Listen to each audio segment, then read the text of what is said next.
A desert is a barren area of land where little precipitation occurs and consequently living conditions are hostile for plant and animal life. The lack of vegetation exposes the unprotected surface of the ground to the processes of denudation. About one-third of the land surface of the world is arid or semi-arid. This includes much of the polar regions where little precipitation occurs and which are sometimes called cold deserts. Deserts can be classified by the amount of precipitation that falls, by the temperature that prevails, by the causes of desertification, or by their geographical location. Deserts are formed by weathering processes as large variations in temperature between day and night put strains on the rocks which consequently break in pieces. Although rain seldom occurs in deserts, there are occasional downpours that can result in flash floods. Rain falling on hot rocks can cause them to shatter, and the resulting fragments and rubble strewn over the desert floor is further eroded by the wind.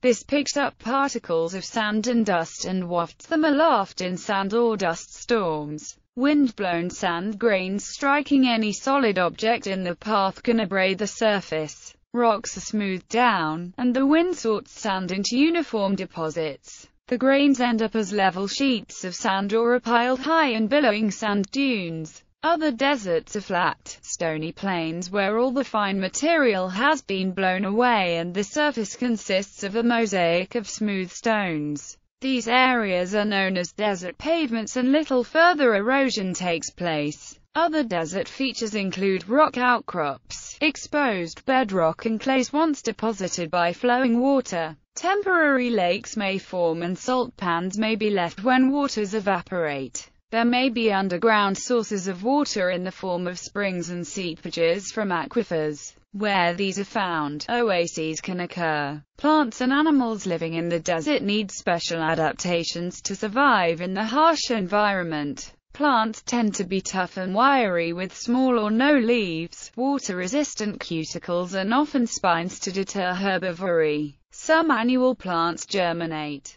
bloom and die in the course of a few weeks after rainfall, while other long-lived plants survive for years and have deep root systems able to tap underground moisture. Animals need to keep cool and find enough food and water to survive. Many are nocturnal and stay in the shade or underground during the heat of the day. They tend to be efficient at conserving water, extracting most of their needs from their food and concentrating their urine. Some animals remain in a state of dormancy for long periods, ready to become active again when the rare rains fall. They then reproduce rapidly while conditions are favorable before returning to dormancy. People have struggled to live in deserts and the surrounding semi-arid lands for millennia. Nomads have moved their flocks and herds to wherever grazing is available, and oases have provided opportunities for a more settled way of life. The cultivation of semi-arid regions encourages erosion of soil and is one of the causes of increased desertification. Desert farming is possible with the aid of irrigation, and the Imperial Valley in California provides an example of how previously barren land can be made productive by the import of water from an outside source. Many trade routes have been forged across deserts, especially across the Sahara Desert, and traditionally were used by caravans of camels carrying salt, gold, ivory and other goods. Large numbers of slaves were also taken northwards across the Sahara. Some mineral extraction also takes place in deserts, and the uninterrupted sunlight gives potential for the capture of large quantities of solar energy. Etymology. English desert and its Romance cognates all come from the ecclesiastical Latin desertum, a participle of deserere, to abandon. The correlation between aridity and sparse population is complex and dynamic, varying by culture, era, and technologies, thus the use of the word desert can cause confusion. In English before the 20th century, desert was often used in the sense of unpopulated area, without specific reference to aridity, but today the word is most often used in its climate science sense.